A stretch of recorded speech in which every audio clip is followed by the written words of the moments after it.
تو بتاؤ روٹیاں کتنی تھی؟ شاگرد نے جواب دیا، اے اللہ کے نبی، روٹیاں صرف 2 ہی تھی۔ پھر حضرت عیسیٰ وہاں سے آگے چل دیے، راستے میں ہرنوں کا ایک گول گزر رہا تھا۔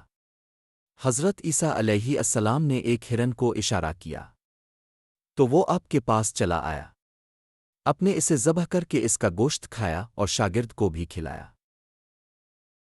جب دونوں گوشت کھا چکے تو حضرت عیسیٰ علیہ السلام نے اس کی کھال پر ٹھوکر مار کر کہا کہ اللہ کے حکم سے زندہ ہو جا۔ ہرن زندہ ہو گیا اور واپس دوسرے ہرنوں سے جا ملا۔ شاگرد یہ معجزہ دیکھ کر حیران ہو گیا اور کہنے لگا، اللہ کا شکر ہے کہ جس نے مجھے اب جیسا نبی اور استاد عطا فرمایا۔ حضرت عیسیٰ علیہ السلام نے فرمایا، یہ معجزہ دیکھ کر تمہارے ایمان میں کچھ اضافہ ہوا؟ شاگرد نے کہا، اے اللہ کے نبی، میرا ایمان پہلے سے دگنا ہو چکا ہے۔ حضرت عیسیٰ علیہ السلام نے فرمایا، پھر بتاؤ روٹیاں کتنی تھی؟ شاگرد نے پھر وہی جواب دیا، اے اللہ کے نبی، روٹیاں بس 2 ہی تھی۔ عیسیٰ علیہ السلام پھر آگے کی جانب چل پڑے۔ ایک جگہ پر قیام کیا تو دیکھتے ہیں کہ ایک پہاڑی کے دامن میں سونے کی 3 اینٹیں پڑی ہیں۔ حضرت عیسیٰ علیہ السلام نے فرمایا، ایک اینٹ میری ہے اور ایک اینٹ تمہاری ہے اور تیسری اینٹ اس آدمی کی ہے جس نے تیسری روٹی کھائی تھی۔ یہ سن کر شاگرد شرمندگی سے بولا، تیسری روٹی میں نے کھائی تھی۔ حضرت عیسیٰ علیہ السلام نے اس لالچی شاگرد کو چھوڑ دیا اور جاتے ہوئے فرمایا، تینوں اینٹیں تم لے جاؤ، اور یہ کہہ کر عیسیٰ علیہ السلام وہاں سے روانہ ہو گئے۔ اب لالچی شاگرد اینٹوں کے پاس بیٹھ کر یہ سوچنے لگا انہیں کیسے گھر لے جایا جائے۔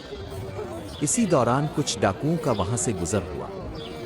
انہوں نے جب دیکھا کہ ایک شخص کے پاس سونے کی 3 اینٹیں ہیں تو انہوں نے اسے قتل کر دیا اور آپس میں کہنے لگے کہ اینٹیں 3 ہیں اور ہم بھی 3 ہیں، لہذا ہر ایک شخص کے حصے میں ایک ایک اینٹ آئے گی۔ اتفاق سے وہ تینوں ڈاکو بھی بھوکے تھے۔ انہوں نے ایک ساتھی کو پیسے دے کر کہا کہ شہر قریب ہی ہے، تم وہاں سے روٹیاں لے کر آؤ اور کھانا کھانے کے بعد ہم اپنا اپنا حصہ تقسیم کر لیں گے۔ چنانچہ وہ شخص روٹیاں لینے گیا اور دل میں سوچنے لگا، اگر میں روٹیوں میں زہر ملا دوں تو باقی دونوں ساتھی مر جائیں گے اور میں تینوں اینٹوں کا اکیلا مالک بن جاؤں گا۔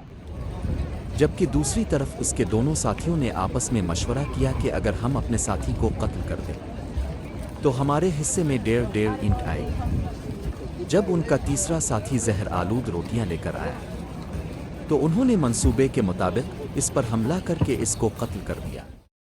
قتل کرنے کے بعد انہوں نے خوشی میں سوچا کہ اب کھانا کھا لیں، ہمیں کھانا بھی زیادہ مل گیا اور سونا بھی۔